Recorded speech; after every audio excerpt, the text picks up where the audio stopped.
साथियों, देखन में छोटे लगें, घाव करें गंभीर। भाग 3, लेखक श्री राम शर्मा आचार्य। पृष्ठ 55 से आपको पढ़कर सुनाते हैं। बदला तो फिर ऐसा बदला। हम कहते हैं नहीं कि हम बदलेंगे युग बदलेगा, हम सुधरेंगे युग सुधरेगा। तो इसी पर है ये विषय का जो शीर्षक। आइए इस पर जानते हैं, पढ़ते हैं, सुनते हैं, समझते हैं। नाम था उसका जारक खान। कबाइली सरदार का 6 फुट 4 इंच ऊंचा दैत्याकार होनहार बेटा समाज की अव्यवस्था तथा दुष्प्रवृत्तियों का शिकार होकर वह दस्यु बन गया। सामान्य दस्यु दल का नायक नहीं, 1000 सुसंगठित दस्यु सेना का दुर्धर्ष सेनापति। भारत के पश्चिमोत्तर सीमांत क्षेत्र को अपने आतंक से हिला देने वाला, फौज तथा हवाई जहाज़ों का उपयोग करके भी ब्रिटिश सरकार जिससे पार ना पा सके, उसके सिर की कीमत बढ़ते बढ़ते सन 1930 तक 25,000 पाउंड 3,25,000 रुपए तक पहुंच गई। सबसे अप्रभावित उसका आतंक बढ़ता हुआ 1939 में अपनी चरम सीमा पर था, किंतु जिस दुष्टतापूर्ण कार्य से उसे विरत करने में ब्रिटिश सरकार समर्थ न हो सकी, उसे उसके अंतःकरण में पड़े हुए एक छोटे से संस्कार ने कर दिया।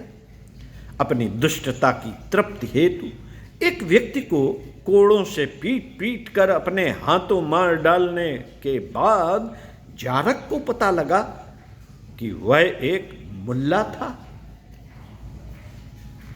निर्दोष तथा अपनी कौम की सेवा में लगा हुआ।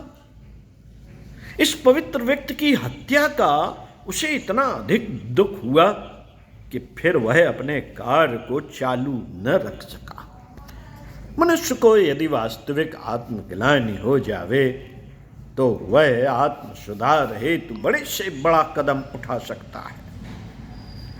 जारक चुपचाप अड्डे से बाहर निकला और प्रयाश्चित स्वरूप 2 वर्ष तक भिखारी की तरह घूमता रहा। फिर अपने पिता के पास आत्मसमर्पण कर दिया। पिता द्रवित हो गया और उसे छिपा लिया, किंतु कानून की निगाह में वह बच न सका। सुराग लगा और पकड़ा गया। मुकदमा चला और फांसी की सजा सुना दी गई। अब जारक की मृत्यु दिवस की प्रतीक्षा की जा रही थी, किंतु लोगों को क्या पता था कि जारक एक कैदी की घृणित मौत नहीं, शहीद की शानदार मौत मरेगा, जिसके शव के आगे बड़े बड़े अधिकारी मस्तक झुकाएंगे। जारक खान के अंतःकरण का दुष्ट दस्यु मर चुका था, पर वीर योद्धा जीवित था। सन 1942 में विश्व युद्ध में हिटलर का बढ़ता हुआ प्रभाव ब्रिटिश सरकार के लिए एक एक सिपाही मूल्यवान था। तभी जारक ने प्रस्ताव रखा, मेरे जैसे व्यक्ति के लिए मौत कोई मायने नहीं रखती, मरना तो मुझे है ही।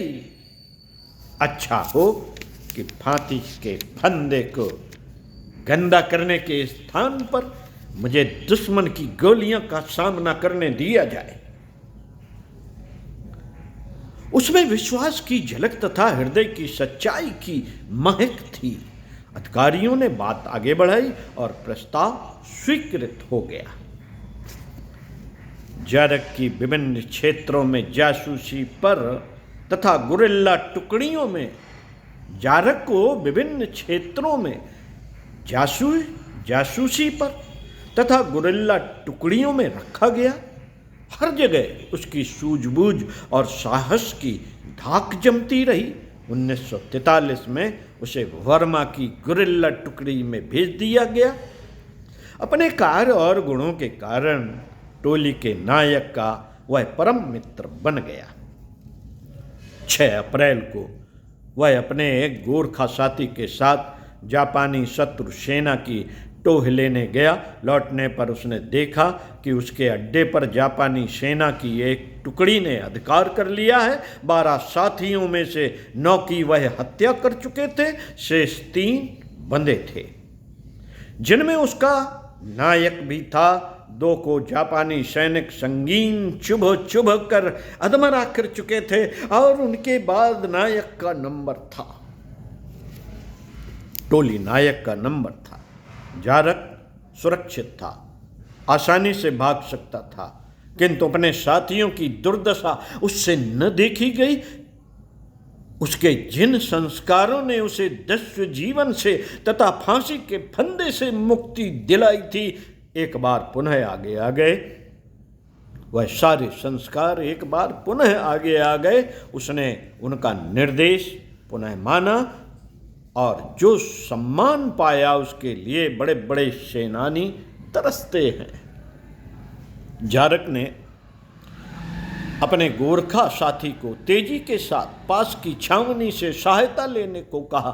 स्वयं अपने लिए उसने रक्त की अंतिम बूंद तक साथियों को बचाने का संकल्प लिया। गोरखा साथी के सुरक्षित दूरी तक निकल जाने का भरोसा होते ही उसने अपनी पिस्तौल निकाली तथा तैयार हो गया अपनी आत्माहुत मित्र प्रेम के नाम पर देने के लिए। उसका उद्देश्य था किसी प्रकार छावनी से सहायता आने तक जापानियों को उलझाए रखना। अब तक उसके दोनों साथी भी मर चुके थे। जापानी सैनिक बड़े नायक की ओर, जापानी सैनिक बड़े नायक की ओर। जारक की पिस्तौल गरज उठी। जब तक संभले तब तक 2 सिपाही उसका निशाना बन चुके थे। अब मोर्चा चालू हो गया। अकेला जारक अपनी फुर्ती तथा कुशलता के बल पर पूरी टुकड़ी को आधा घंटे तक नचाता रहा। फिर उसने सोचा, यदि इन गोलियों के युद्ध में मारा गया तो नायक न बच सकेगा, नायक न बच सकेगा। इस प्रकार देर तक पूरी टुकड़ी को उलझाए रखना भी संभव नहीं था। अतः बिना घायल हुए ही स्वयं को पकड़ा दिया। जापानी कमांडर ने आज्ञा दी, बांधकर गोलियों से भून दो। जारक जोर से हंसा, बोला, मौत के लिए इतने आसान तरीके के लिए धन्यवाद। कमांडर चिढ़ा, बोला, संगीन चुभ कर मार डालो। किंतु अभी जारक का उद्देश्य पूरा नहीं हुआ था। उसे जापानियों को उलझाए रखना था अपने शरीर से। इसके लिए आवश्यक था कि मृत्यु का धीमा से धीमा मार्ग चुनना, जिसका अर्थ था लंबे समय तक मर्मांतक शारीरिक कष्ट। किंतु जारक हर शर्त पर तैयार था। उसकी आंखों में ऐसी चमक थी, उसकी आंखों में ऐसी चमक थी जैसी कभी संजय की आंखों में दिखी होगी। पृथ्वीराज को बचाने के लिए अपने शरीर का मांस काट कर गिद्धों को खिलाने का संकल्प करते समय, और उसने अपने संकल्प को पूरा भी इस शान से किया कि यदि कहीं से संयम राय देख रहे होंगे तो उनकी आंखों में भी 2 बूंद आंसू निकल पड़े होंगे। जारक ने अपने नायक की ओर देखा और एक कठोर व्यंग छोड़ा अपने प्रतिद्वंदियों पर। बोला, हम लोग अपने शत्रुओं को हंटर मार मार कर सुला देते हैं, इन कायरों के हाथों में उतनी ताकत कहां। निशाना ठीक बैठा। जापानी कमांडर अपना संतुलन खो बैठा। समय बेसमय का ध्यान, सैनिक रीत के नियम वह भूल गया। गरज पड़ा, बांधो बांधो इसके हाथ, ऊपर डाल से और उधेड़ दो चमड़ी बेल्टों की मार से। सुनने वाला शहर जाता, पर जारक मुस्कुरा उठा अपनी सफलता पर। उसने देखा उसके नायक मित्र की ओर रहस्य भरी दृष्टि से, मानो कह रहा हो, अब मैंने तुम्हें बचा लिया, अब मैंने तुम्हें बचा लिया मेरे दोस्त।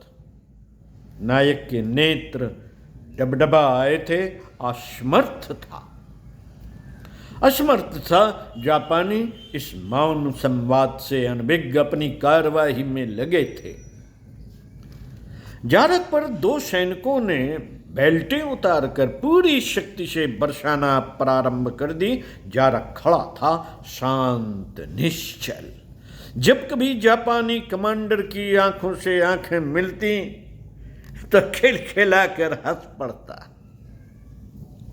कमांडर जल भुन जाता, कोड़े तेज हो जाते, शरीर की चमड़ी, मांस एवं रक्त के कण धुनी हुई रुई के रेशों की तरह हवा में उड़ रहे थे, और जारक जैसे शरीर से परे नैनम छिन्दन्ति शस्त्राणि बना हुआ खड़ा था।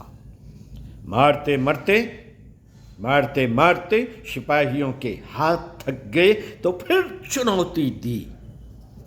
बस इसी बुते पर चले थे हमारा मुकाबला करने। फलस्वरूप 2 के स्थान पर 4 नए सैनिक आ गए। अनवरत 2 घंटे तक उस राक्षसी मार का सामना वह करता रहा। निढाल होने लगा, किंतु जैसे ही कमांडर उसके परीक्षण को आगे आता कहता, घबरा मत, अभी मैं जिंदा हूं। भयंकर शारीरिक पीड़ा, शरीर का 2-2 इंच मांस धुएं की तरह उड़ गया था। प्राण शरीर छोड़ने को छटपटा रहे थे, परंतु अपने आत्मबल से वह उन्हें रोके था। प्रबल संकल्प के आगे मौत सहम गई। प्रबल संकल्प के आगे मौत सहम गई थी। जारक सफल हुआ। छावनी से कुमक पहुंच गई। जापानी खदेड़ दिए गए। उसने देखा नायक को सुरक्षित बंधन खोले जाते हुए और मृत्यु को आज्ञा दे दी मृत्यु को प्राण ले जाने की। वहां जहां शायद संयम राय ने आगे बढ़कर उसे कलेजे से लगा लिया होगा, यहां तो उसके शरीर की अंत्येष्टि पूर्ण सैनिक सम्मान के साथ हुई थी। साथियों,